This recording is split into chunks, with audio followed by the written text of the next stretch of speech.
welcome back to the House of Yoga podcast presented by Yama Yoga Active. My name is Kavi Kanani. I am your host and founder of this podcast, and I'm also an international yoga teacher. Today, I'm really lucky to be joined again by one of my really good friends, Brinda. Brinda, welcome onto the podcast. Thank you for coming. Thank you for having me. I really look forward to this. I think this is a first, and I really appreciate you inviting me. Oh, of course. For those of you who don't know, Brinda is a yoga and Pilates instructor. She is, of course, a lovely friend of mine, but a really, really good teacher herself. She has been practicing just like me from the age of 12, but she became a teacher in 2018, right? That's correct. Technically 2016, but I never really used it back then. Okay. I think I started teaching in 2018 after another course. Yeah. And since then, you've done nearly 2,000 hours of teacher training courses. And this year, also trained to be a Pilates instructor. And I'm really excited to dive into her journey, not only about that, but also because we're going to be discussing some of the things that are hidden in this industry. Because, of course, there's a lot of positivity around yoga, but there's also a lot that kind of gets a bit toxic in a way. And that we also struggle with as teachers, especially making this our main form of income. So I really want to make this episode a bit like spilling the tea around yoga teachers, what you really don't see. So how does that sound, Brinda? I love that. That sounds like a gossip session or something that's usual between the two of us. Yeah, I'm excited. So I look forward to this. The whole idea of this podcast in general is to kind of have conversations recorded that I would already have with people. And so, yeah, I'm so excited for you guys to listen to mine and Brinda's conversation. Brinda, every episode of House of Yoga, we start with a meditation. And seeing as it's the very last episode of 2025, I want to just do a little reflection meditation on the year. So if you'd like to join me. Of course, I'd appreciate that. Great. You can, if you feel comfortable, close your eyes, or you can listen on the go if you're doing so, but just take a quiet moment.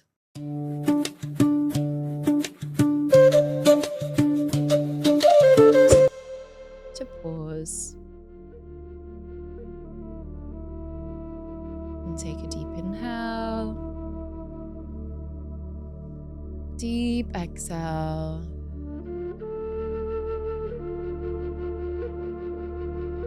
relax your body, just have a check-in with yourself. How has this year been for you? 2025.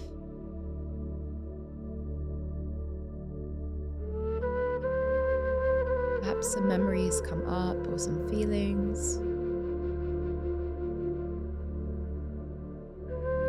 I'd like you to think about some of your hardest moments of this year and think about what they taught you. How did you rise from these challenges?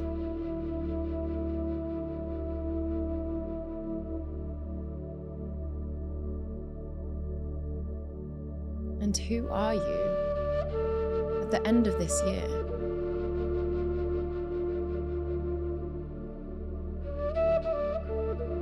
I think it's really easy to get caught up in criticizing and finding life so hard, but I really invite you to find some pride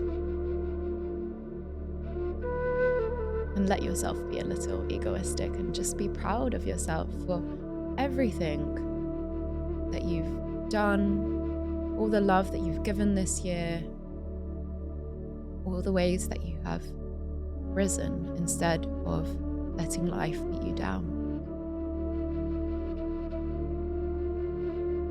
And if you're still in a rough patch, I'm just sending you so much love and trust that this too shall pass.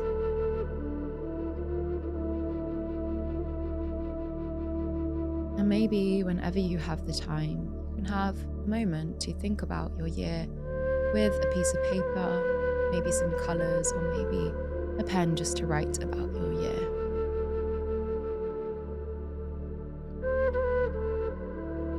And let's close this reflection with a deep breath in and a deep breath out.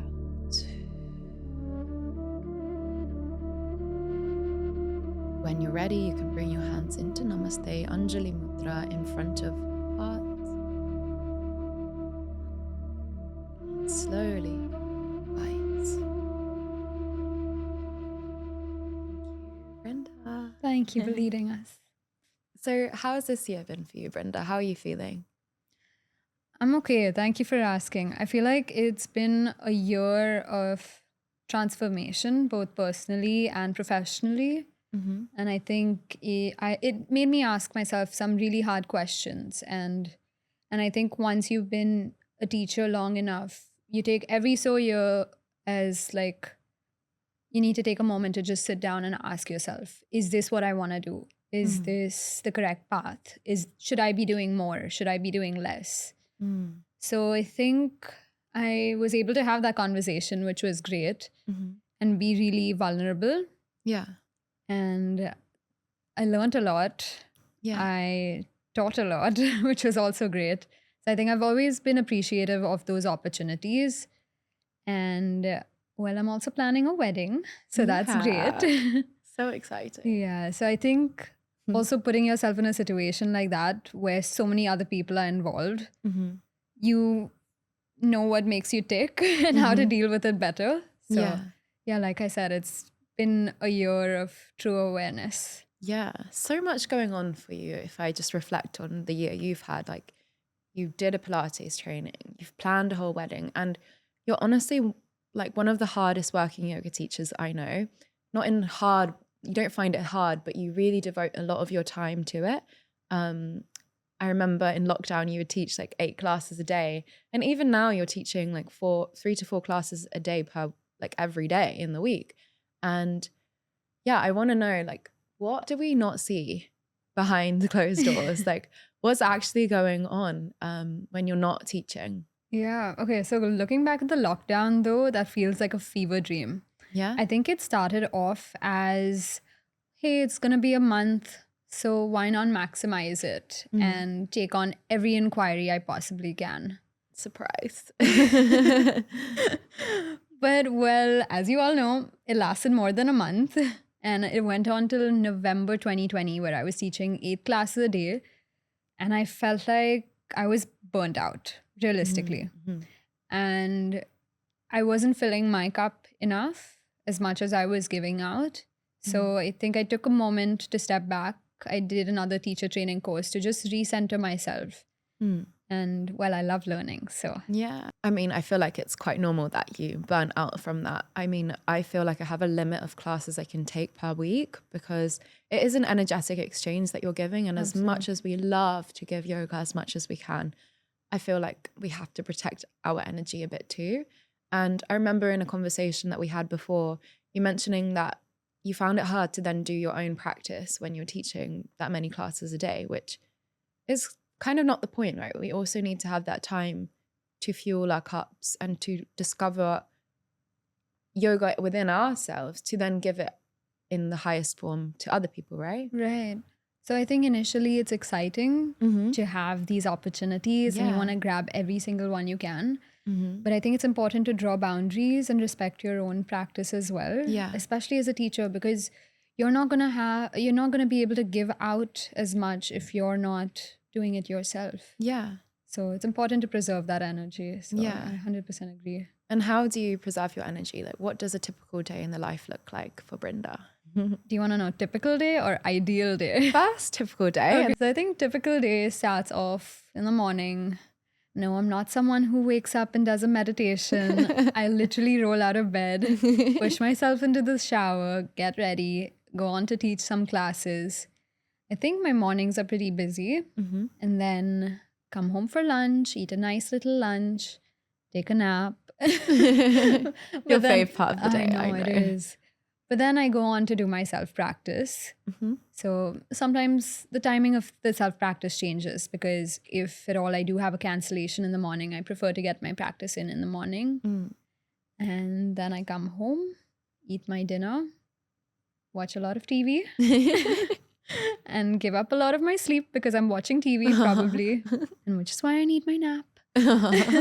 But yeah, so that's what a typical day looks like. Yeah, it's really refreshing because you're really honest And I feel that, or we live in a fast-paced life where it's not realistic to be spending hours per day on our practice, as much as that is really beautiful and lovely for certain phases of our life. Like sometimes we do like just watching some nice series or, you know, like you roll out of bed and teach a class versus doing a whole, you know, practice first. Sometimes it's nice to do it at 4 p.m. instead, you know? Right. So I really appreciate the honesty that we have and that you share around it, because like you said, there is a lot of misconceptions about yoga teachers, right? Yes, there's a lot of surface level stuff, and I feel like also misconceptions because you would want to see, or at least it looks like on the outside, you see a very calm, composed person.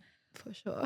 But behind the scenes, there's a lot of anxiety, there's a lot of deep breaths. But that's what yoga is helping you with, right? Yeah. Dealing with it better. Yeah, reacting slightly less, maybe. Absolutely. But I also think it's so unsustainable. Like the life that we're living, you don't have the time to do everything you do in, say, a teacher training or at a retreat, because that time is devoted to just your sadhana. Yeah. Whereas day to day, you have so much going on. So I think you need to take bits and pieces that work for you. Yeah. And that's about it. Yeah. And I kind of like it, like living every day. Every day is different. And I feel like that is especially the case for us because we're slightly dependent on our clients as well. So sometimes I have clients who want a 7 a.m. class. That means that I'm going to sleep early the night before. But the other night, I might go to bed really late and wake up by 9 because I don't have any morning classes and I get to have a lie-in. Like we don't have that regular 9 to 5. And is it something you find annoying or you don't mind it? So for the most part, I'm someone who likes structure. Yeah. I think that's not changed. I like my routine. So it is a little frustrating when there's like a last minute cancellation or something that just changed out of the blue that I wasn't I wasn't aware of. Yeah. So I think it does get frustrating, but I think I've learned to let it go. And also just like work on my pranayams during that timing to get my blood pressure a little lower. Yeah. No, I'm kidding. But not really though. Not really. Just trying to make it sound a little more subtle. But I think you need to roll with it. You need to flow with it because it's very natural for other people to have a life outside of their practice as well. Yeah. There are going to be weddings, so there's going to be an off season, there's going to be vacations, which is very natural. Yeah, because it's life. Exactly. Late nights, sicknesses. Yeah. You never know what's coming up. And we can't control it all. Like you said, it challenges us to let go and surrender in that sense, which is, I think, a part of yoga. It is. And also you need to be a little more compassionate to your students. And I feel like initially, like, or in the moment, you might not see it like that. But then you need to put yourself in their shoes as well. And this could happen to you as well. Yeah. So I think each day as it comes. But do you have any tips for people who are in the same type of industry for not getting walked over, for still, yes, being compassionate towards your students, but making sure that you are still creating something sustainable for yourself? Yeah. So I think you need to be assertive. You need to know what you want and draw your boundaries. So something maybe like a cancellation policy, maybe 12 hours prior. You know, if you haven't been informed 12 hours prior, maybe you still charge for the class. Maybe you have a stipulated time frame in which you want to complete all the classes, just so that you're respecting your own time as well as theirs. So I think just putting all those forward before you start classes is important. Yeah. But also I think you need to be understanding of when someone's sick or when someone's not having a good mental day. Yeah. But again, you need to know your boundaries and stay within those as well. Yeah. You have to protect yourself as much as you can be compassionate, empathetic, and wish them the best. You still have to. I think I've learned that as well. Like, I'd really let a lot of things slide before, but it would be impacting me and affecting the way that I could live, because at the end of the day, you're doing everything for yourself as well. Like, you're making that your career, so it has to be sustainable. Absolutely. And that also allows you to keep practicing, keep studying yoga even more, because you know that you have that sense of stability, right? Right. Yeah. And I think the finances play a big part as well. Yeah. But as a yoga teacher, it can be unpredictable. So you need to work with what is like appropriate for you, and also have that little thing saved up on the side, because you want to continue your learning, and that costs money as well, right? Can we actually just talk about finances? Because I feel like that's never really spoken about as a yoga teacher, because it's like this holy thing that we are doing. And yes, it is in a way something really beautiful and sacred, but we have chosen to make it our form of income. Like, how's your relationship with money? I think that's a tough one, right? Because sometimes you're doing really well, and then sometimes classes are few and far between because people are traveling. Like December, guys, It's quieter. It's quieter. It's Come back. quiet. So it's tricky, but I feel like you always need to have somewhat of a reserve, just so you can feel a little more at peace. Yeah. But also, you need to find another stream of income. So whether that's content creation, God, that is a full-time job though. Yeah. But content creation, or maybe doing events, doing corporate, those are stable because that's going to be an ongoing thing. Yeah. But I feel like it's also important not to get demotivated by that. And I think you need to go into this career knowing that you're doing that, but also knowing that you're helping a lot of people. Yeah. And that makes it all better. Yeah. And do you know what? I do think that when you're doing something that you truly, truly, truly want to do, and you're doing it with such intention, there's a way that, for me, God or the universe, whatever, just makes sense to you. Anytime I've had a doubt or been like, okay, maybe I should do corporate, like another client request will come in or another opportunity will come in, and I'm like, oh, okay, breathe again. And it tries to make me remember that I need to come from this abundant mindset versus like fear about how am I going to pay my bills, you know? Like, you need to just relax a little bit and trust that this is really what we want to do. And if you keep checking in with yourself like you do every year about, am I doing the right thing? Is this the right path? I feel like it becomes clear, right? It does. And I feel like it's completely natural to want to have something a little more stable as well. Yeah. I think you need to just see it through though. Yeah. See what works for you. Yeah. And find your own way. Yeah. Some people like doing corporate like jobs along the side, or they like doing corporate events, like big yoga events like that. For me, that's not my favorite kind of space to be in, but maybe I'm looking more into collaborating with relevant brands to do an event where I use their product or something like that. That can be another way of doing yoga stuff without necessarily doing private clients or just group classes all the time, right? Right. Yeah. And that helps you build a network as well. Yeah. Which I think is super important in this space, because it's really hard to meet like-minded people. Yeah. And also like a community of teachers that you align with. But I think that's the perfect way to go about it. Yeah. We're really lucky that we found each other through Instagram as well. That's crazy. And then we ended up teaching in the same studio and attended each other's classes, which was, I think, a year ago now, over a year ago. It's been a while. Yeah. And you know what you taught me? Like, of course, you've taught me some yoga as well on the mat, but to create a yoga portfolio, it was not something I never really thought about. And I'm still working on it, but I think it's a really good idea if you're a yoga teacher trying to build up your work, I guess you could say, just to have it all in one place. Right.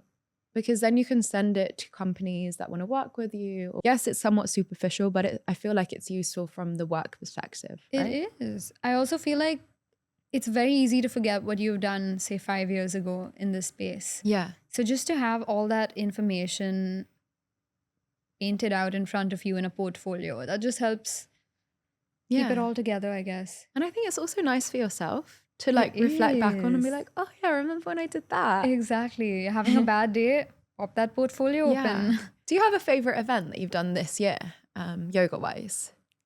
Yes and no. Okay. I feel like every event is my favorite event because I get to network with people, meet like people who are so appreciative of the practice. But also, I like the smaller groups, to be honest, because you can connect a little deeper. Yeah. So I taught a class at Soho House earlier this year. So I feel like that was great to have that space, but also like after the class we had time to really speak to one another, That's and so nice. they could share their stories and how their journey began. And I feel like Mm. more than the events itself, it's just bringing these people together. Absolutely. Yeah. Honestly, a lot of people's favorite part of going to a group class, like, yes, you breathe together, you move together, and it feels amazing in the class, but it's that connection time afterwards. I feel like even like as teachers, I love visiting other teachers' classes. Yeah. Because you learn so much from their experiences, from their stories, and Yeah. you can just take pieces of it that work for you and Yeah. inculcate it in your life as well. Yeah. I always love our conversations. I always feel like we learn a lot from each other too. And something that you posted on your Instagram was about yoga etiquette. And it made me think. I was like, can we talk about that? What yoga etiquettes do you think there are?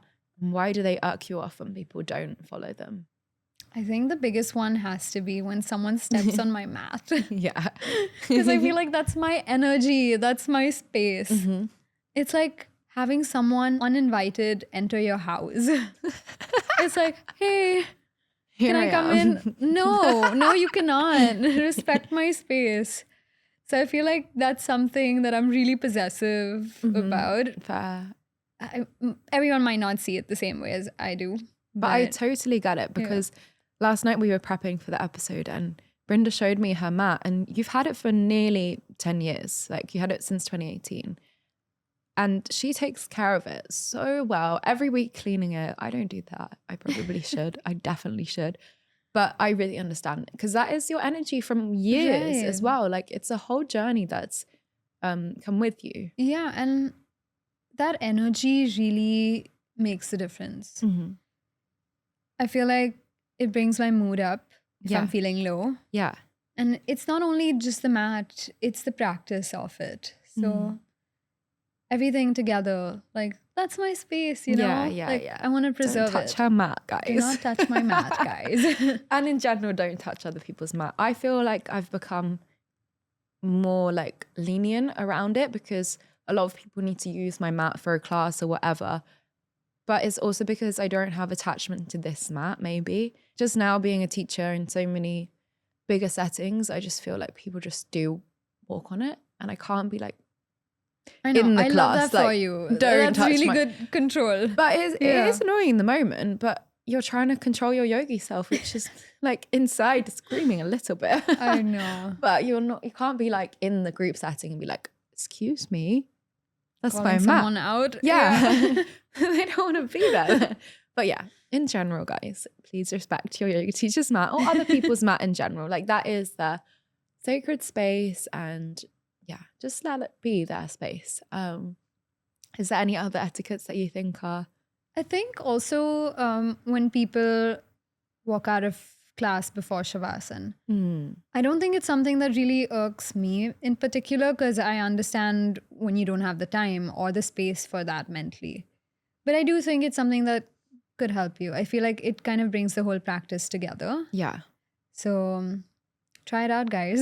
Try out Shavasana. You literally just get to lie down for a bit. It's a lot of people's favorite thing, but you tell me if I'm wrong. I feel like a lot of people, they don't have the capacity to pause and just lie down. And that's maybe why they leave their Shavasana, because they're like, oh, I've got better things to do. I need to be somewhere. That is just unhelpful to just lie down and rest. But for me, it's so essential, because that's your integration time of the whole practice. And the rest is just as important as the play, as the creativity in your physical practice and the breathing, everything. Your Shavasana is the integration time. I think so too. And I think that's what I encourage newcomers, people who are doing their practice for the first time or have always thought that, oh, yoga is not for me. Yeah. It really just helps you deal with yourself better. Yeah. And I think that quiet reflection time really encourages that as well. And I don't think that quiet reflection time is always comfortable. It's not. And that's why people maybe run away from it, because it's literally time for you to, your thoughts come to surface. Of course. Yeah. But we've kind of ranted a little bit and spoken about yoga etiquettes, things that annoy us, but also little tips on how to make it sustainable to have this career. Now you are about to move to Dubai next year to be with your soon-to-be husband. You've built a career for yourself in Mumbai and also in Toronto teaching yoga. How are you going to do that and establish yourself in Dubai? And yeah, what are the steps? Because I'm sure there are many people out there who are also trying to become yoga teachers and establish themselves in a space. What would be your tips and what's your steps? Yes. I think when you're moving to a new country, you need to understand the people, the culture, the norms, and especially like in this wellness industry, understand what's happening, how do things work over there. But I think the most important of all of them, that's your cornerstone, is networking. So I think go to as many classes as I can. I'm going to speak to as many yoga teachers as well. Try to build a community of people that I align with, because only once I'm able to see what there is and also like the gaps in the market, only then can I establish myself in that country as well, or in that wellness space as well. So I think it will take time and a lot of patience, but also a lot of consistency. Yeah. You need to show up and And I think you will, absolutely. Thank you. I think as yoga teachers or working for ourselves, social media is actually really, really helpful for this. It your is. Instagram also kind of becomes a portfolio, right? Unfortunately, yes. Yeah. But so I think it does carry a lot of credibility. So I think I need to work on that a little better. I think you're doing great because Thank you. I know you've been busy with wedding stuff as well, but I really feel like you're very honest about each side of being a yoga practitioner or a teacher. And that's really refreshing to see on Instagram. But yeah, I think for all of us yoga teachers, some people are really good with social media, but I feel like for us, at least right now, I think other times you're much more consistent, but we kind of post when we feel like it and when we're inspired to share something. We're not just posting for the sake of it. Yeah, I feel like it's a love-hate relationship because sometimes I feel like I have so much to say. Yeah. Other times I'm like, okay, this feels very surface level. Yeah. So I want to stay away from it. Yeah. So it's just very fluid like that. Some days you're really interested in what everyone is saying, what you want to communicate with others. Yeah. Other days you're just like, okay, let me just creep on it and just like scroll through it. And And then it becomes addictive and it's meant to be addictive. So it is. It's hard. It is a hard test of our self-control, right? Yes. Yeah. But I do love it. Yeah, it's Can't so keep myself helpful. away. It's so helpful. Like I'm really grateful for it, but I need to stay away from it sometimes to have like the presence that I want to have in my day-to-day life. So as you move to Dubai, moving away from India, which is where yoga is from, what do you think are the most important parts of yoga that you don't want to lose in translation to a different culture? Right. So I think moving to a new country means adapting in every way that you can. But bringing in a Yama, I'm going to bring in Satya because I think it's important to stay true to yourself, stay true to the essence of yoga as well. So the practice is important to me. So I want to maintain that integrity of like the breath, the mind, the connection between the two. So that stays important and that always will, no matter where I teach. Yeah, nice. Yeah, I think it's going to be really interesting for you to see what kind of teacher you're going to develop and grow into there. Right. Because it's different flavors of ourselves, right? Oh, for sure. And I feel like also over the years of teaching, I'm sure I was a different person like 5 years ago in this game. So I think you learn and you grow. And that's the journey of it, which is beautiful. Yeah, but I feel like every yoga teacher's dream is to one day open up their own studio or retreat center, whatever. I know you also want to do that. What do you think are the steps to getting there? Because both of us have like played with this idea, but it still feels a bit far-fetched. What do you think for now are things that you want to think about for that?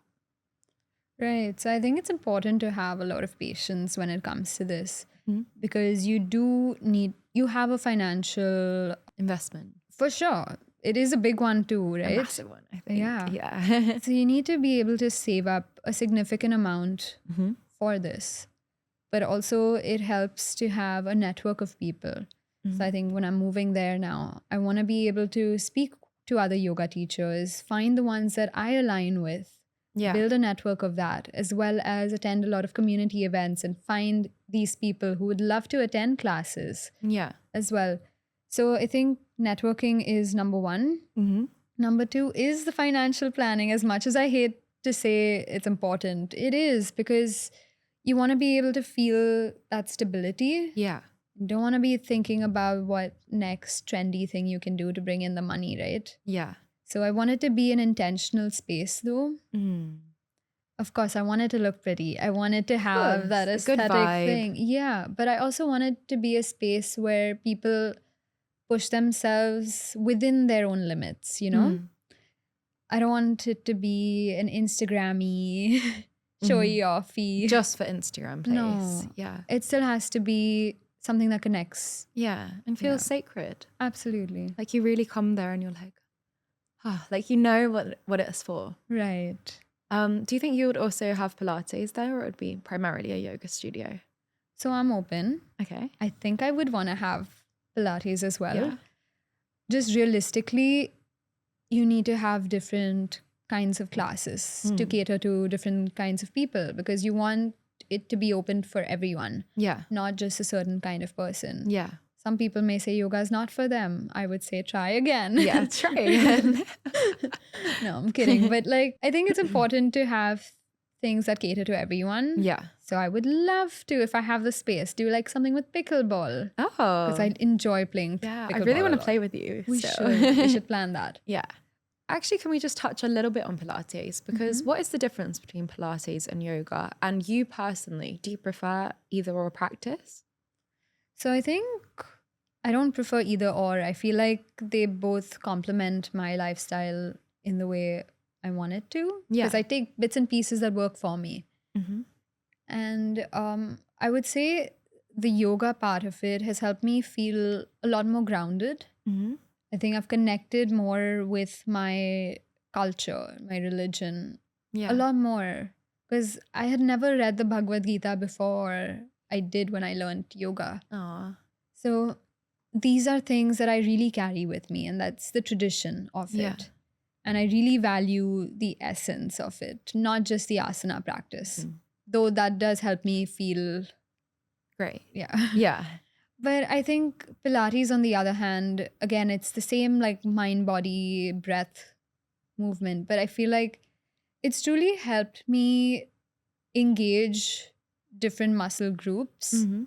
And I feel like it's made me feel stronger, aligned. Yeah. And also it has helped with my posture, Yeah. which may not seem like it. No, but like, you're sitting quite upright. thank you, I thank think you. so.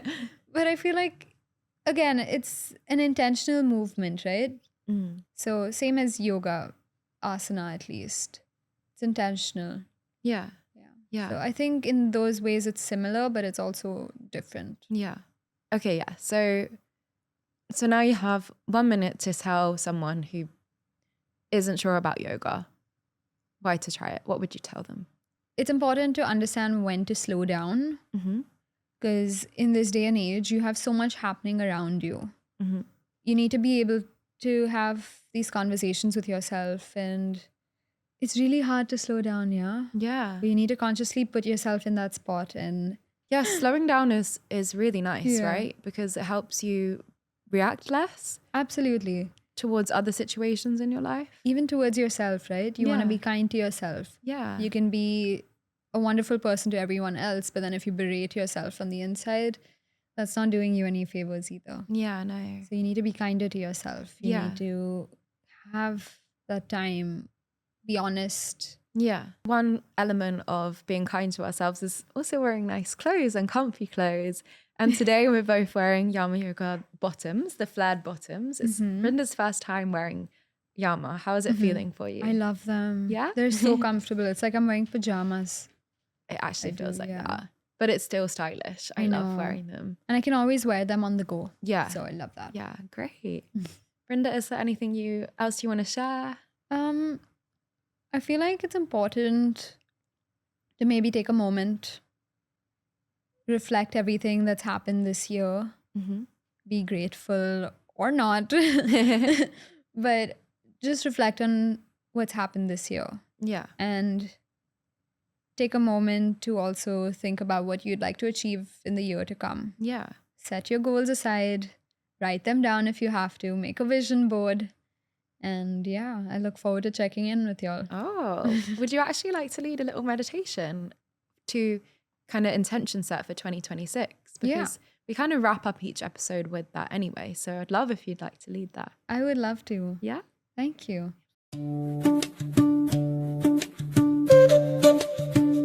Guys, make sure you're sitting in a comfortable place. If you want to lie down, go ahead. I'd request y'all to close your eyes and just notice your breath in this moment.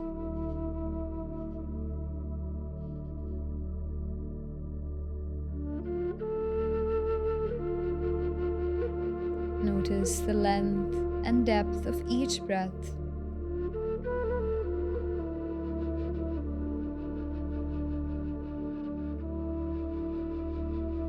Without trying to change it.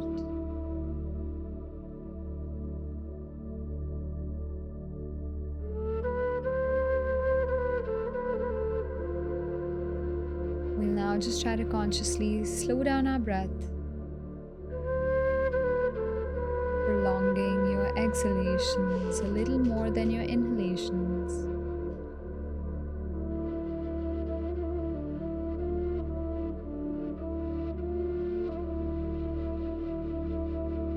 And take a moment to set a goal for the year ahead.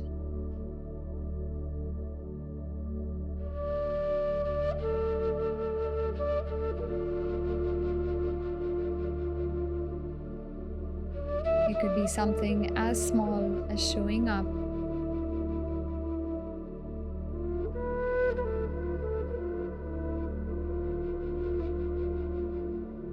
Make sure you're mentally writing that down so you can keep yourself accountable.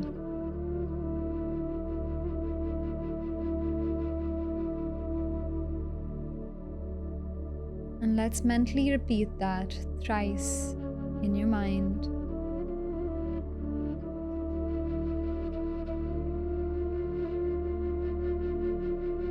Let's take one deep breath together. Deep breath in and out.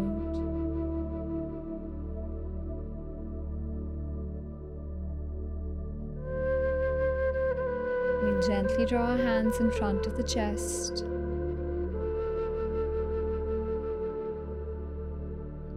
And gently blink, opening up your eyes.